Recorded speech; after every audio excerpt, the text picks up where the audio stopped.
Welcome back to All Indiana. His life was marred by bullying, abandonment, abuse, homelessness, the loss of his parents, and then the loss of his vision. So much adversity that by age 12, he was considering ending it all. But he refused to be a victim of circumstance. He's turned tragedy into triumph, and you may have seen him performing on American Idol and the Glee Project. He's also a motivational speaker and a fitness model. Please help us welcome our friend Mario Bonds. Thank you so much for joining us today.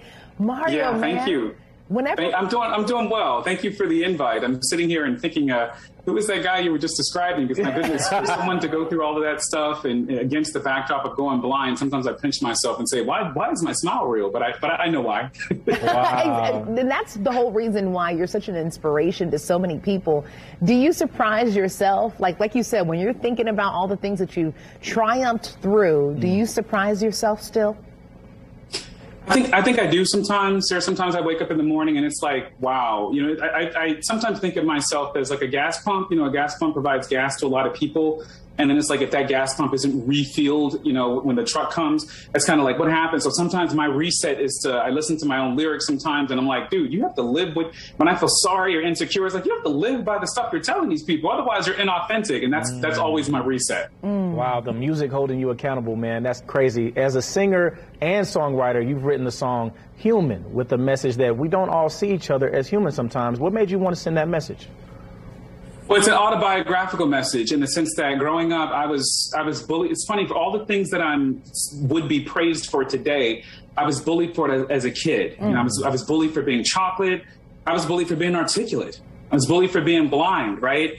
And so I think one of the things, a line in that song says, "These eyes do cry tears, and you could dry my eyes if you act like I'm human," right? Wow. And I think that's what ails us a lot of time in society, is that I didn't choose to be chocolate.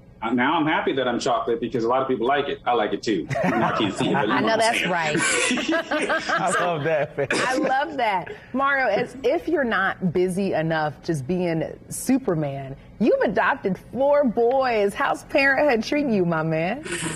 I can say the world is very colorful, right? I've devoted myself to 4 adopted boys, and just like me, I grew up with challenges. They grew up with challenges, and trying to inspire them to navigate the world it's a feat for anyone, but it's an experience that I wouldn't have given up, you know, because you might say to yourself, at 34 years old, I have a 17-year-old, he just turned 18 last week. Wow. I have an 18-year-old, a 19-year-old, and a 9-year-old and an 11-year-old, and they're the reason why I'm going gray at 34. But I love them.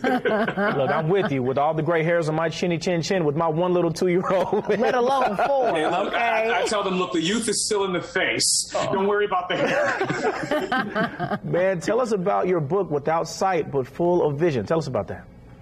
Without Sight but Full of Vision is a childhood memoir, right? Because I'm still living my life. It's not an autobiography, but it's a childhood memoir that depicts a lot of the things and the adversities that I went through. And it doesn't read as a laundry list of, look at all the bad things people did to me.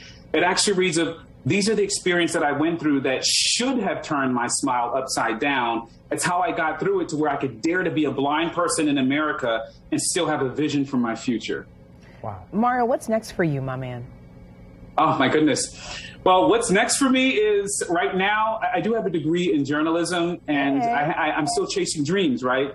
I've become the journalist for a DC-based magazine called Jen Leon, and we're actually gearing up to interview Jennifer Lewis, which is a dream of mine. So I'm hoping to get to where you guys are at some point, to be consistently on a TV set. So let me tell you, Jennifer Lewis is amazing. My husband's from St. Louis, and so is she. Make sure that you tell her to give her all your cooking kitchen advice. She's good with that. Look, in our pitch call with her, she told me that if I don't act right, she's going to smack my blind self, and I won't see it coming. And I told her, look, I would say, do it again, please. Well, Mario, man. Thank you, guys. Mario, man, thank you so much for sharing that with us. Everything that you have going on, may all your dreams continue to come true. And, man, I'm sure you'll have no problem accomplishing anything that you put your mind to. We appreciate it, man. God bless you. Thank you so much, guys. God bless you, too.